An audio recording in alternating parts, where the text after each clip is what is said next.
Amém. Boa noite, meus irmãos, minhas irmãs. Cumprimento a todos com a paz do Senhor Jesus, que excede todo entendimento. Amém? Estou muito feliz de estar aqui hoje com os irmãos e numa nova sequência de pregações, então, nós falaremos sobre as parábolas do Senhor Jesus. E gostaria que a gente já começasse, então, lendo o texto, né? Queria te convidar a abrir, então, em Mateus capítulo 13.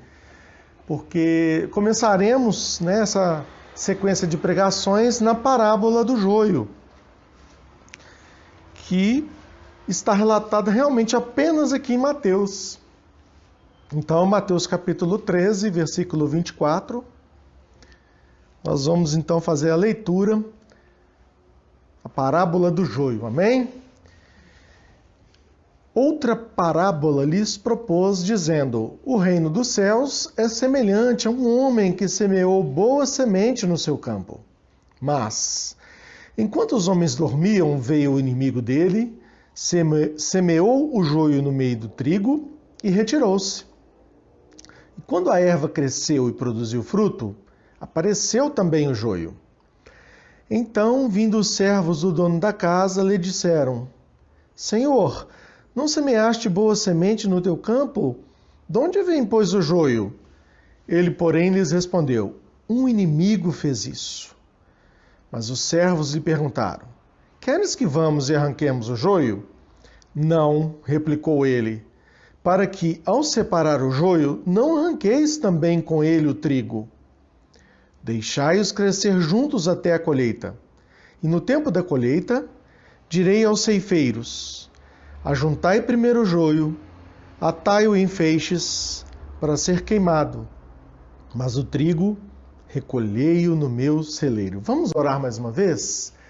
Nós louvamos o teu nome, Senhor, porque o Senhor é bom, porque a tua misericórdia dura para sempre, Senhor. Somos gratos ao Senhor, porque o Senhor nos salvou, porque o Senhor veio com firme propósito de morrer por nós. Nós agradecemos pela salvação em Cristo Jesus. Nós agradecemos porque o Senhor nos amou, o Senhor cuida de nós, o Senhor é fiel o tempo todo. Muito obrigado, Senhor. E nessa noite, clamamos a Ti. Fala ao nosso coração profundamente através da Tua palavra. Usa, Pai, usa a minha vida. Fala através de nós, através do Teu Espírito Santo. Conduza, Pai, esse momento e fala ao nosso coração. Nós oramos no nome precioso e santo de Jesus. Amém.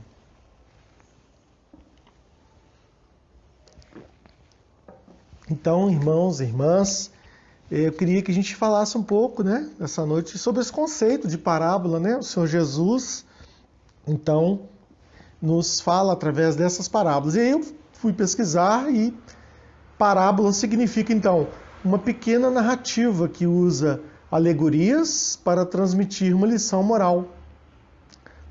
Eram e são muito comuns na literatura oriental e consistem em histórias que pretendem trazer algum ensinamento de vida.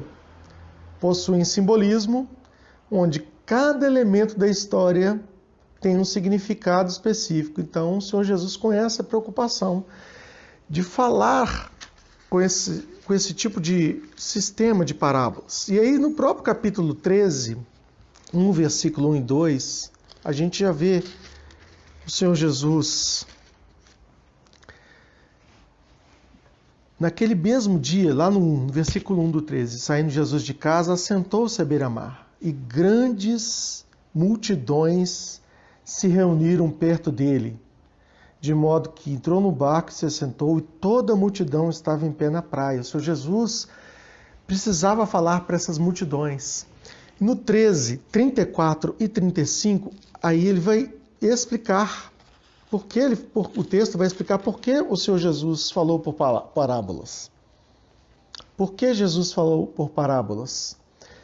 Versículo 34. Todas essas coisas disse Jesus às multidões por parábolas.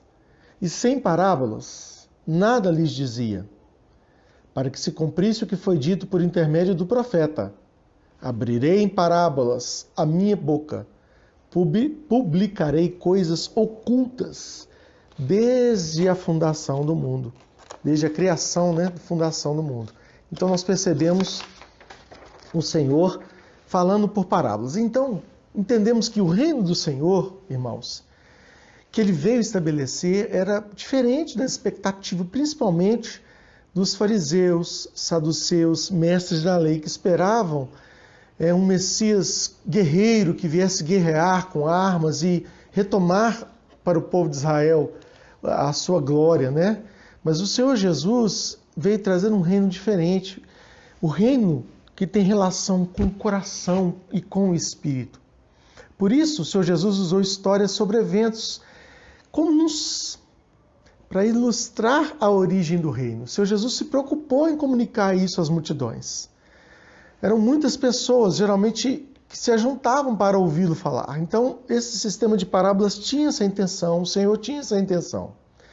Essas histórias, irmãos, conseguiam transmitir verdades de modo bem eficaz e muito melhor do que explicações lógicas, muito detalhadas, com muito estudo, principalmente para as pessoas que às vezes não tinham conhecimento, muitas não sabiam ler, não tinham acesso.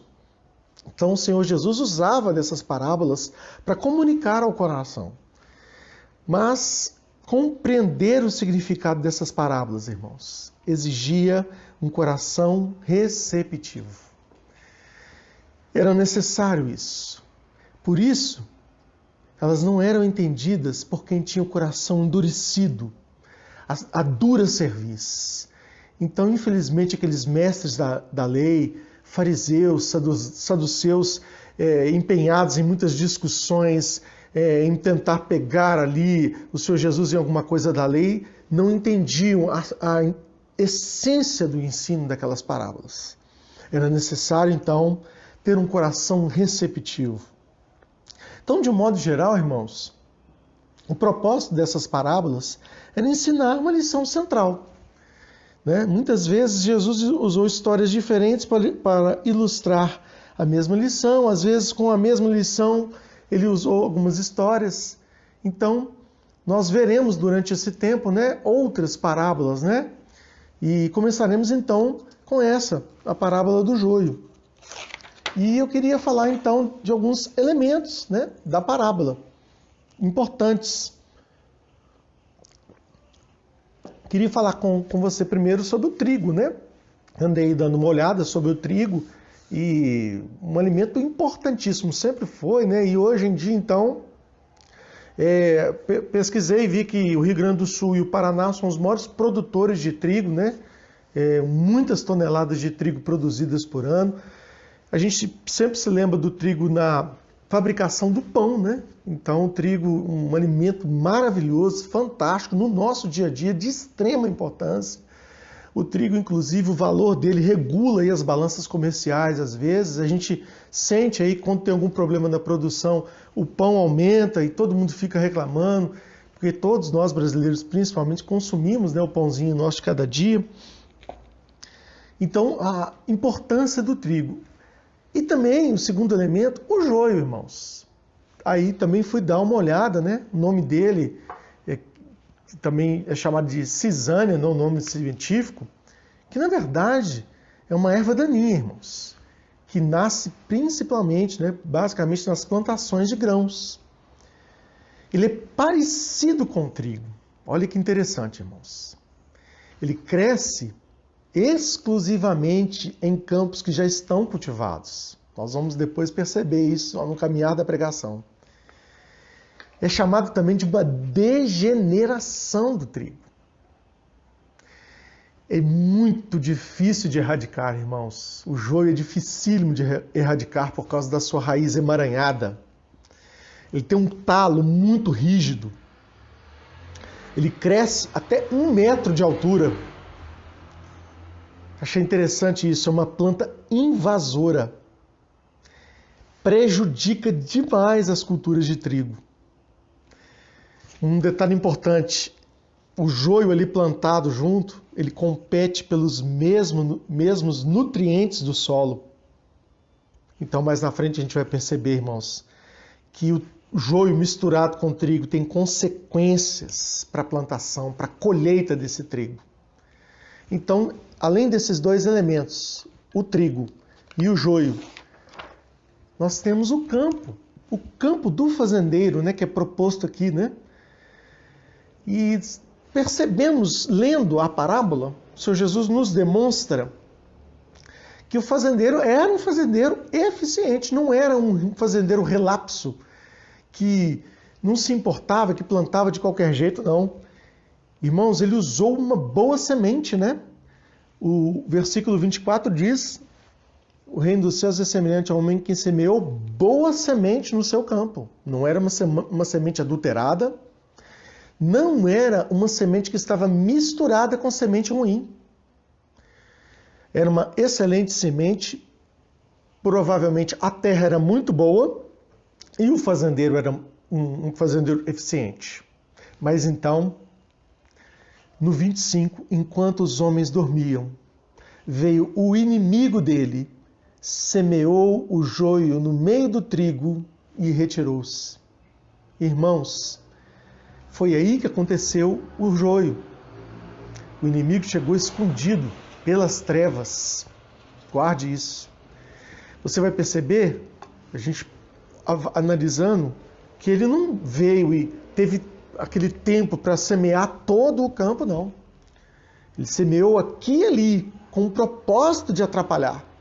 Ele tinha um objetivo específico, retirou-se, foi embora, não se deixou conhecer.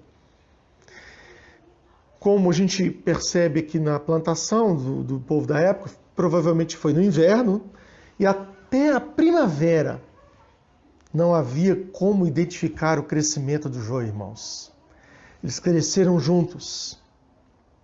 Quando as plantas começam então a dar espigas, aí fica claro o joio. A gente até pode remeter a Mateus capítulo 7, 20, nós vamos falar até daqui a pouco nisso. Pelos frutos os conhecereis. Então aí, quando as plantas começam a crescer juntas, fica fácil então identificar o joio nasceu junto com o trigo. Nessa hora, não adianta tentar arrancar.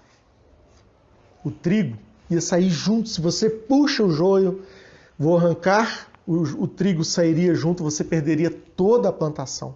As raízes do joio são emaranhadas, profundas.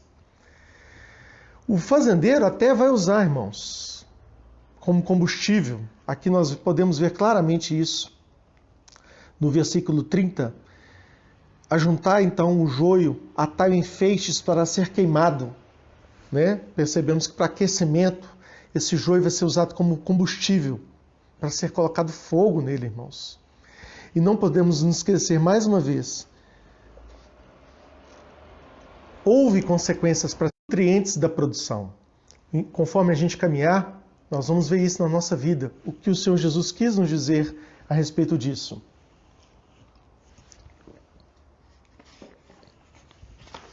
Como o Senhor Jesus fala ao nosso coração. Por isso, irmãos, ele nos deu uma interpretação. Queria que você olhasse comigo, então, o capítulo 13. Depois a gente olhar esses três elementos importantes, no capítulo 13, a partir do 36, o próprio Senhor Jesus dá a explicação. Os discípulos, então, pedem a ele. Veja comigo, versículo 36. Então, despedindo as multidões, foi Jesus para casa.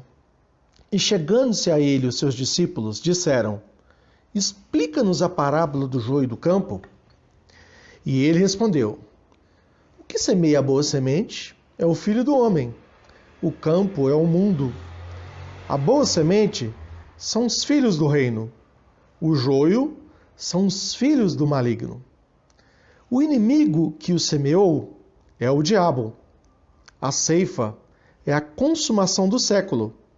E os ceifeiros são os anjos. Então, irmãos, perceba, Jesus então despede as multidões. E em particular, como sempre fazia, olha o discipulado, irmãos, a importância do discipulado.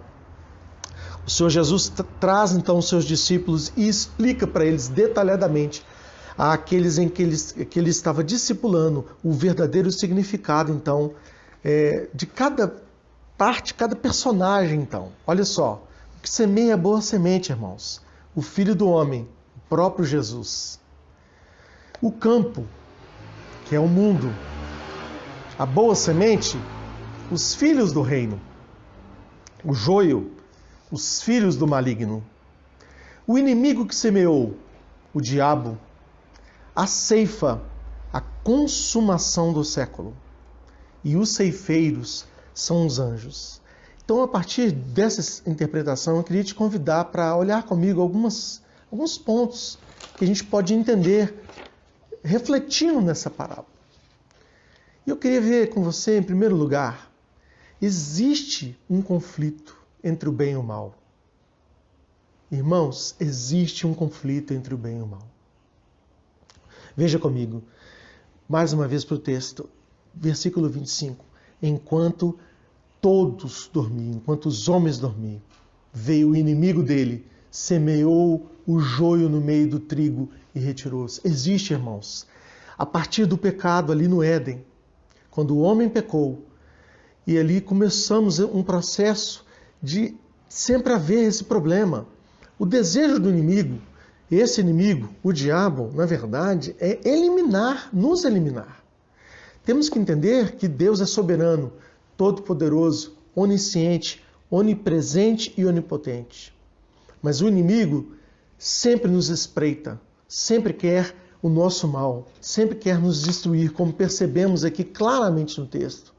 E o mundo, irmãos, como nós sabemos, jaz no maligno, é onde tem lugar esse drama entre o bem e o mal. O joio e o trigo, irmãos, crescem juntos. É importante a gente perceber isso no texto. Amadurecem. O inimigo que semeia o diabo, irmãos. E o joio são os filhos do maligno. É uma constatação forte, irmãos, que o Senhor Jesus está nos mostrando aqui através dessa parábola. O fazendeiro, que é Jesus, ele percebe o joio, mas espera o tempo certo para fazer o que deve ser feito. O tempo de Deus. O mundo, irmãos, pertence ao fazendeiro, a Deus. O mundo pertence a Jesus, amém? Glória a Deus por isso. O Senhor Deus jamais perde o controle de nada. E não perdeu o controle nesse momento também, onde o inimigo semeou. Deus sempre tem o controle. Sempre. Deus jamais perde o controle. Mas não importa onde o homem viva na terra. Isso a gente começa a perceber. Não importa, mesmo ele tendo se retirado do inimigo. Porque Deus nos vê. Eu até dei uma olhada no Salmo 139, que se você quiser ler depois, não lerei agora. Esse Salmo nos diz que se você descer ao mais profundo do abismo, Deus estará com você. Se você estiver longe nos céus, o Senhor também está com você. Se você estiver escondido numa caverna, Deus também vai te ver ali. Então não importa. Deus conhece cada um de nós em qualquer lugar. Mas há uma possibilidade, irmãos, da gente começar a ver a diferença entre esse joio e esse trigo. Eu queria que você olhasse comigo rapidamente em Gálatas, capítulo 5. Porque em Gálatas, capítulo 5, nós vemos a possibilidade de entender um pouco essas características. No capítulo 5, irmãos, de Gálatas, o texto, a partir do 16, fala das obras da carne e o fruto do Espírito. E diz assim: andai no Espírito, jamais satisfareis a concupiscência da carne, porque a carne milita contra o Espírito, e o Espírito contra a carne, porque são opostos entre si, para que não façais o que, porventura, seja do vosso querer. Mas se sois guiados pelo Espírito, não estáis sobre a lei. Ora, as obras da carne são conhecidas, e são prostituição, impureza, lascívia, idolatria, feitiçarias, inimizades, porfias, ciúmes, iras, discórdias, dissensões, facções, invejas, bebedices, glutonarias e coisas semelhantes a estas, a respeito das quais eu vos declaro, como já outrora vos preveni, que não herdarão o reino de Deus os que tais coisas praticam. Vemos aqui então, irmãos, características que começam a evidenciar então o joio.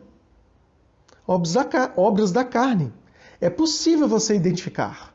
Se você começa a ver todas essas características, você consegue perceber as obras da carne. E é interessantíssimo, porque e para identificar o trigo? Olha então o fruto do Espírito, irmãos. Amor, alegria, paz, longanimidade, benignidade, bondade, fidelidade, mansidão, domínio próprio, irmãos. Você consegue observar então, cresceram juntos o joio e o trigo, mas com essas duas listas você consegue perceber. É possível você perceber.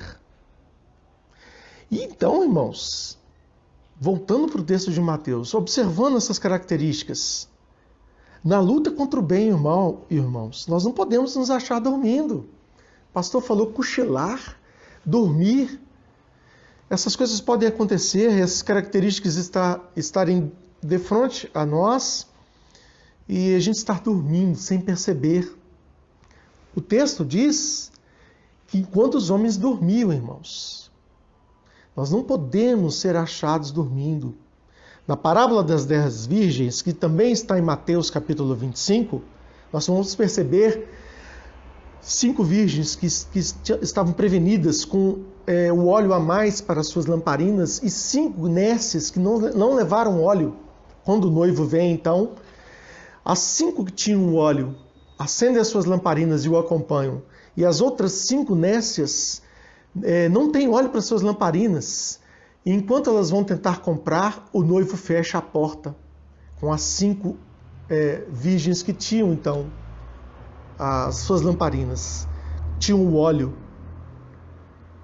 que foram prudentes. Então, as que estavam dormindo, que foram nécias, ficaram fora, irmãos. Ali haverá choro e ranger de dentes. Misericórdia, irmãos. Então, 1 Tessalonicenses 5,17, orai sem cessar. Orai sem cessar, para nós não sermos pegos dormindo, irmãos. Então, existe esse conflito entre bem e o mal. E nós temos condições de verificar diferenças entre o joio e o trigo. Mas olha só, irmãos, versículo 28, na parte B. Os servos perguntam para o dono, para o fazendeiro: queres que vamos e arranquemos o joio? Pensei muito nisso, irmãos. E aí cheguei à conclusão: temos que trabalhar, irmãos, pela salvação das pessoas e recuperar os caídos. A resposta do fazendeiro é não.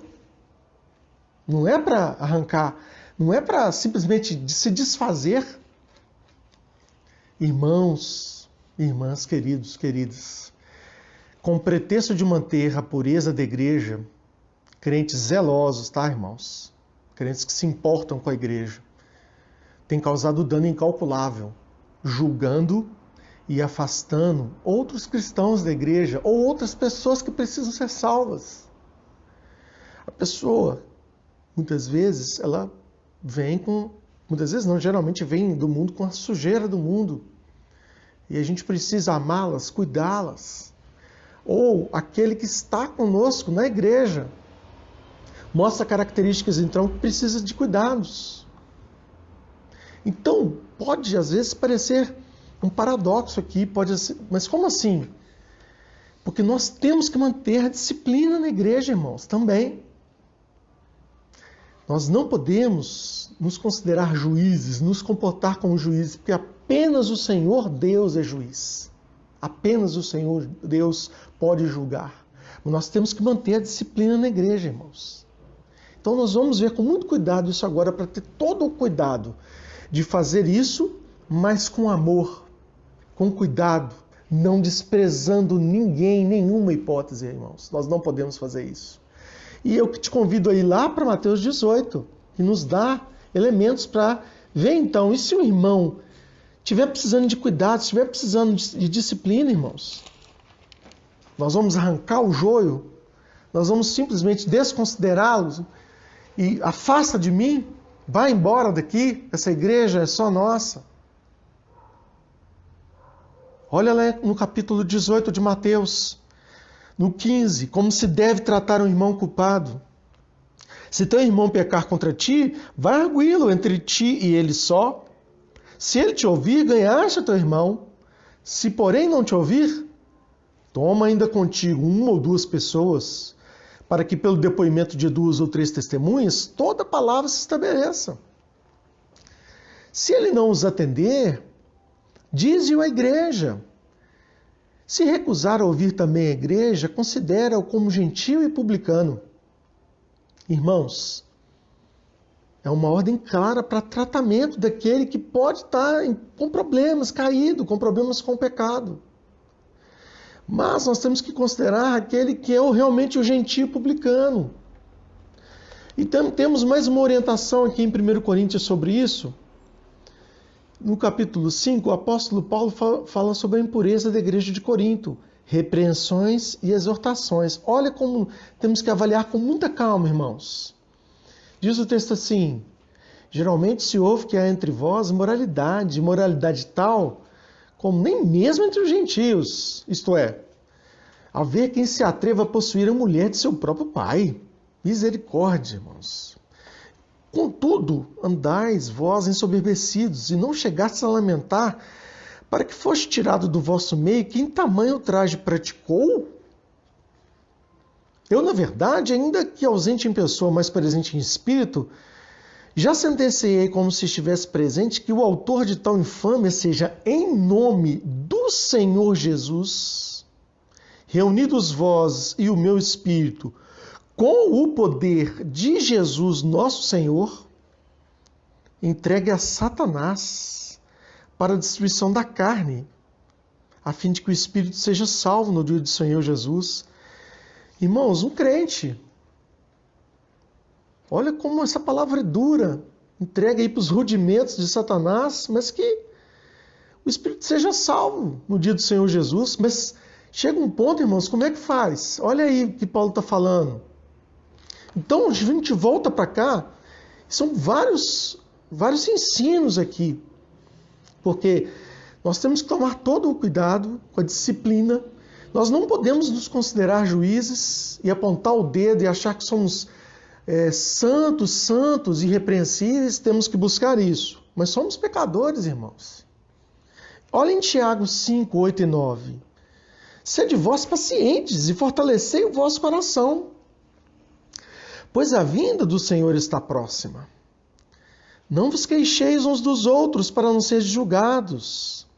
Eis que o juiz está à porta. Não, dizendo claramente, não é para haver um burburinho entre nós, irmãos, nos queixando que esse irmão é isso e aquilo. Não, irmãos. É trabalhando no discipulado.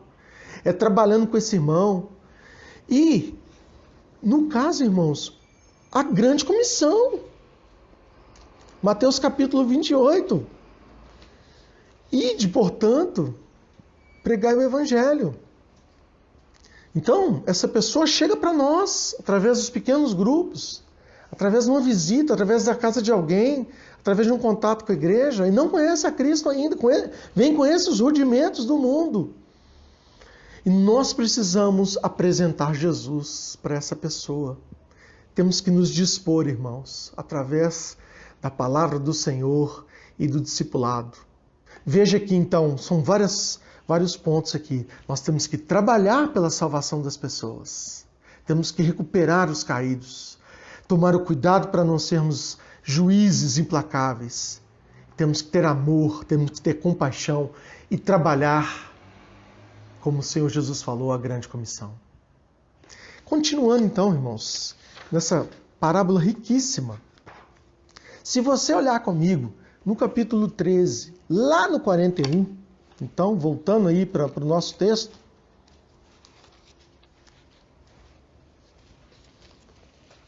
irmãos, o Senhor Jesus nos dá uma visão das coisas que acontecerão no final. Versículo 41. 40 primeiro. Pois assim como o joio é colhido e lançado ao fogo, assim será na consumação do século. Mandará o Filho do Homem os seus anjos, que ajuntarão do seu reino todos os escândalos e os que praticam a iniquidade, e os lançarão na fornalha acesa. Ali haverá choro e ranger de dentes. Irmãos, misericórdia. Nós temos aqui uma visão das coisas que acontecerão no final. Eu só queria dizer para você que nesse conflito, mesmo assim, esse conflito entre o bem e o mal, Satanás sempre perde a batalha, irmãos. Sempre. Mas Jesus então parece se referir à profecia que está lá em Sofonias, capítulo 1, 2, versículos 2 e 3. Então, quando ele fala desse momento aqui, em Sofonias, capítulo 1, 2 e 3, diz assim: de fato, consumirei todas as coisas sobre a face da terra, diz o Senhor. Consumirei os homens e os animais, consumirei as aves do céu e os peixes do mar, e as ofensas com os perversos. Exterminarei os homens de sobre a face da terra, diz o Senhor. O Senhor Jesus, então, está falando isso, de extirpar de seu reino tudo aquilo que traga escândalo e todo o que pratica a iniquidade. Olha aí, ajuntarão do seu reino todos os escândalos e os que praticam a iniquidade. Os lançarão na fornalha de fogo acesa. A gente pode ver que em Daniel, Nabucodonosor tinha uma fornalha que era para condenação mesmo. Aquela fornalha era para isso. Em Malaquias, capítulo 4, versículo 1, nós temos aqui: pois eis que vem o dia, olha, impressionante, irmãos, eis que vem o dia e arde como fornalha. Malaquias 4, versículo 1.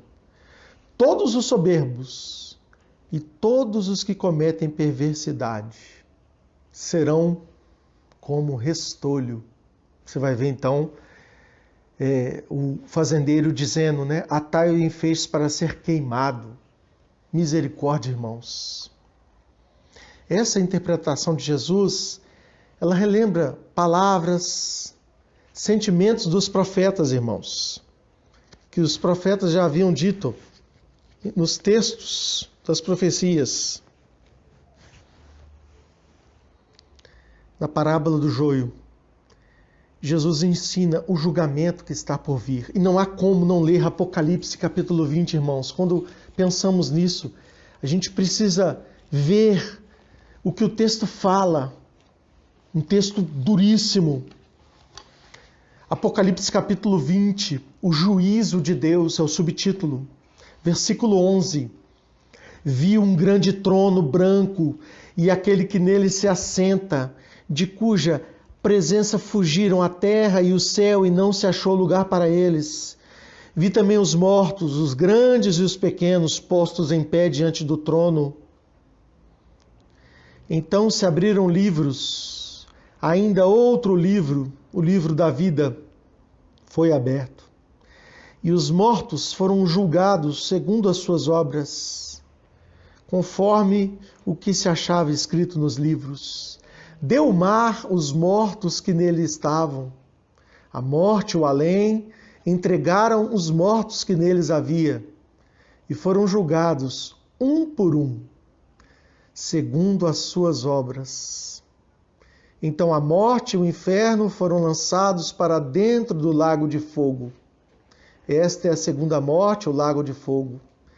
E se alguém não foi achado inscrito no livro da vida, esse foi lançado para dentro do lago de fogo. Misericórdia, irmãos. Essa é uma visão das coisas que acontecerão no fim, que o Senhor está nos mostrando na parábola do joio e do trigo.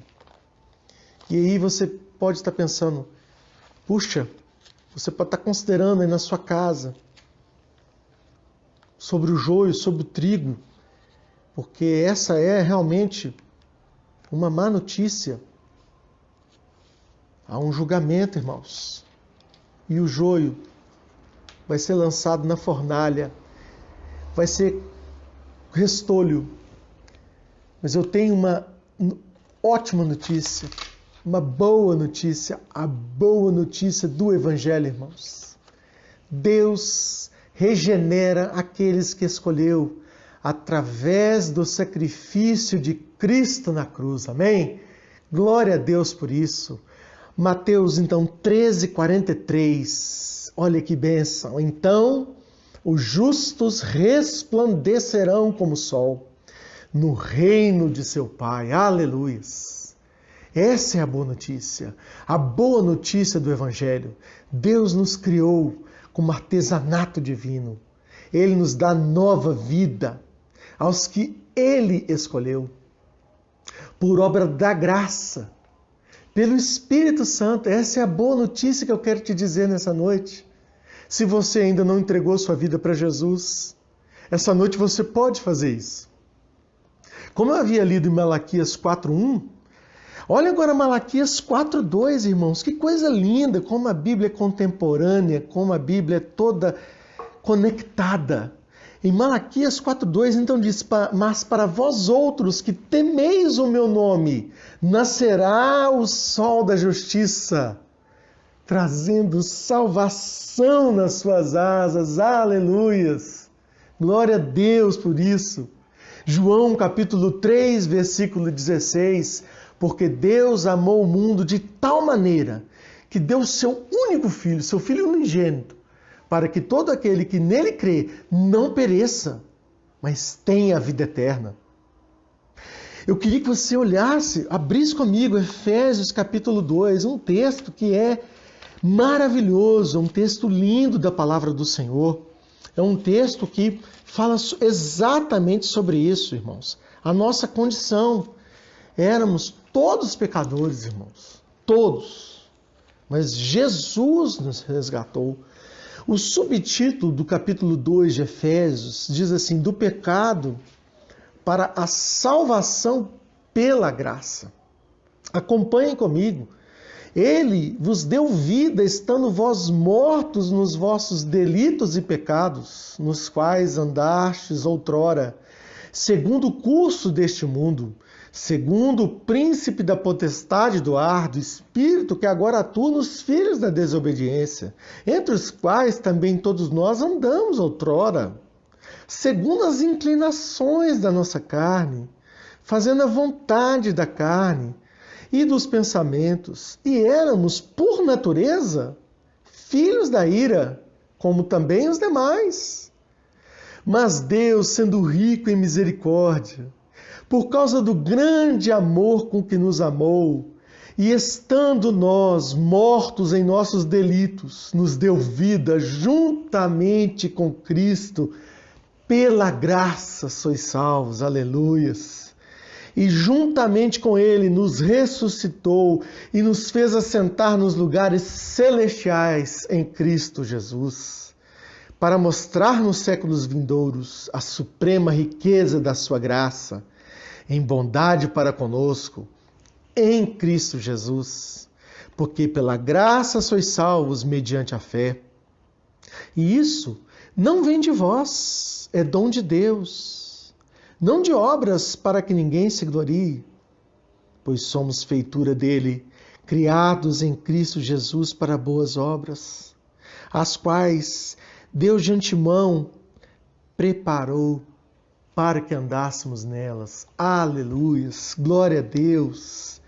João, capítulo 1, versículos 11 e 12. Veio para o que era seu, e os seus não o receberam. Mas a todos quantos o receberam, deu-lhes o poder de serem feitos filhos de Deus, a saber, aos que creem no seu nome. Aleluias! Glória a Deus por isso. Deus regenera aqueles que escolheu através do sacrifício de Cristo na cruz. Essa é a boa nova do Evangelho. Essa é a boa notícia. Se outrora andávamos errantes, andávamos como talvez o joio, sugando nutrientes, apenas para ser lançados ali na fornalha de fogo, para ser usados como combustível. O Senhor Jesus nos resgata através do sacrifício na cruz. E agora, glória a Deus por isso, irmãos. Agora, nós somos parte do corpo, somos adotados por Ele. Somos filhos do Senhor por causa da graça do Senhor. Agora somos trigo. Somos parte da herança do Senhor. Como Deus é maravilhoso, irmãos. Essa parábola do joio e do trigo, ela traz realmente uma análise sobre esse trigo e esse joio. E eu queria falar com você agora, que está aí, que talvez tenha chegado à conclusão, tenho me comportado assim, mesmo na igreja, tenho apenas sugado nutrientes, tenho apenas sugado e não estou levando essa salvação para ninguém, não estou ajudando, só críticas, sugo apenas nutrientes, preciso de ser discipulado o tempo todo, é hora de parar de dormir, irmãos, de ficar atento, de ouvir a voz do Espírito Santo. Em tempos terríveis de pandemia, as pessoas precisam de nós. Quantos estão agora, talvez, no hospital, sem poder até ouvir essa palavra? Então, eu queria que você pensasse, o pastor vai orar daqui a pouco, você vai ter oportunidade de entregar sua vida para Jesus nessa noite, fazer uma oração. Mas eu queria que você fizesse uma aplicação nessa noite. Apesar da existência do bem e do mal, do trigo e do joio, Jesus prevalece sempre, irmãos. Aleluia! Nós temos que estar sempre vigilantes para o inimigo não nos pegar dormindo. Nós temos que nos preocupar, irmãos, com a salvação das pessoas e transformá-las em verdadeiros discípulos de Cristo. Essa deve ser nossa preocupação o tempo todo. Jesus é o Salvador de todos que se entregam a Ele. Nós não podemos desprezar ninguém. Todos, irmãos, todos precisam do nosso amor, do nosso cuidado, da nossa oração, da nossa destra de amizade. Precisamos ser crentes piedosos, irmãos, dedicados da nossa vida diária. Assim nós poderemos ser sensíveis ao Espírito Santo, para podermos discernir entre o joio e o trigo, ter compaixão e amor ao próximo. Eu queria encerrar então esse momento, convidar o pastor para fazer uma oração. Ore agora em nome de Jesus, amém?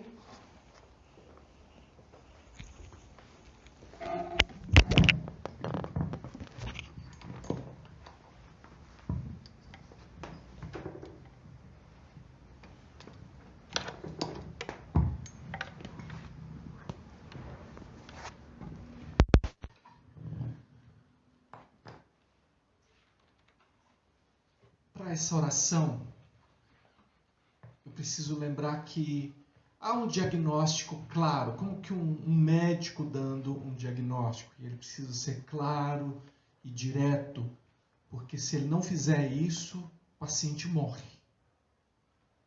E aqui diz que a boa semente são os filhos do reino e o joio são os filhos do maligno.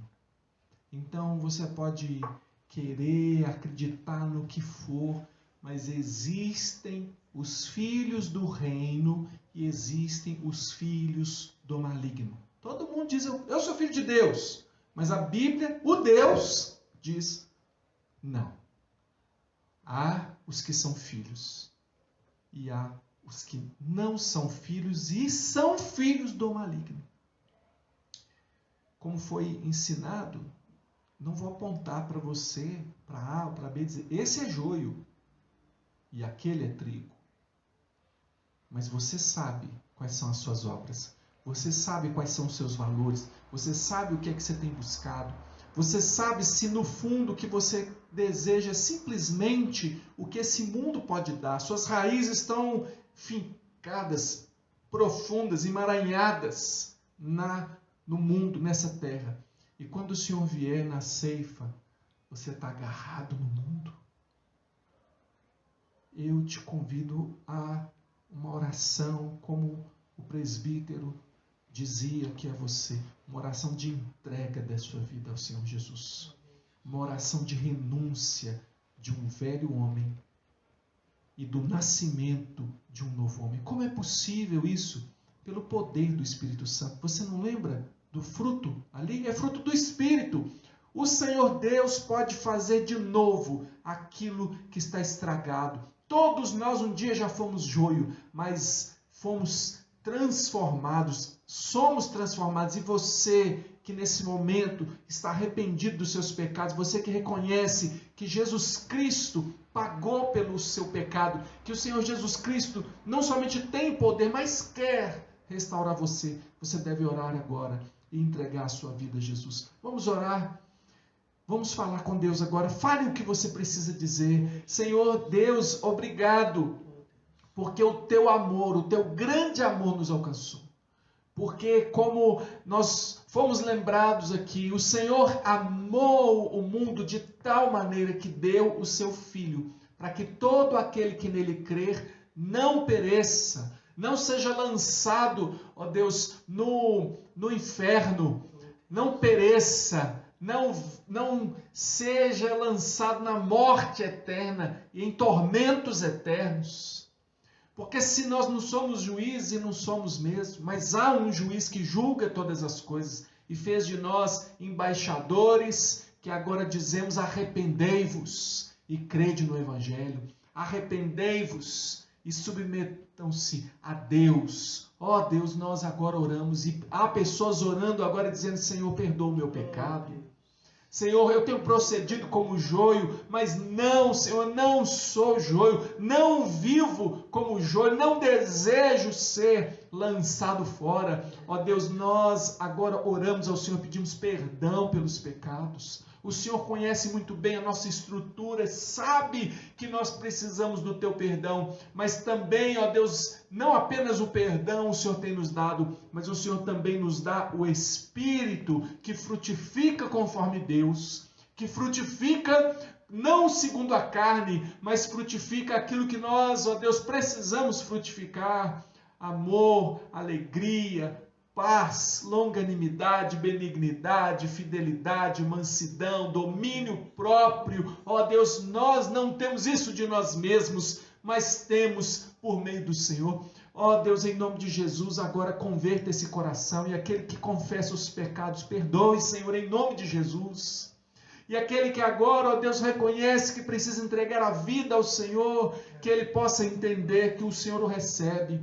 Que agora aquele que confessa e diz: eu creio que Jesus Cristo é o Senhor, eu creio que Ele é o Rei, eu quero me submeter a Ele e eu quero viver, ser um participante ativo desse reino, que o Senhor faça essa transformação. Obrigado porque em Ti nós somos regenerados, nós somos gerados outra vez, gerados em Cristo Jesus para as boas obras, as quais o Senhor de antemão preparou para que andássemos nelas. Senhor Jesus, alcança esse coração agora com a Tua graça salvadora. Alcança, Senhor Deus, a todos nós com a Tua graça perdoadora, santificadora. Enche-nos do Espírito do Senhor para que nós não venhamos a satisfazer as concupiscências, as vontades, as inclinações da carne. Antes, possamos satisfazer aquilo que o Espírito do Senhor deseja de nós. Que o Senhor abençoe assim o povo do Senhor. Assim, ó Deus, é por isso que nós sempre declaramos sobre o povo do Senhor a bênção. A bênção é essa, a bênção que foi pregada. Que a graça do Senhor Jesus esteja sobre vós. Que o amor de Deus, o nosso Pai, esteja sobre vós. Que a comunhão do Espírito Santo de Deus esteja sobre todos nós, agora e sempre. Amém. Não se esqueça que Deus não deu a você apenas uma lei para seguir, mas te deu o poder do Espírito Santo para viver na prática da lei de Deus e assim ser bem-aventurado, ser feliz, ser abençoado. Que você seja bem-aventurado, feliz, abençoado por toda a sua vida e de uma forma especial nessa semana. Que o Senhor te abençoe em nome de Jesus.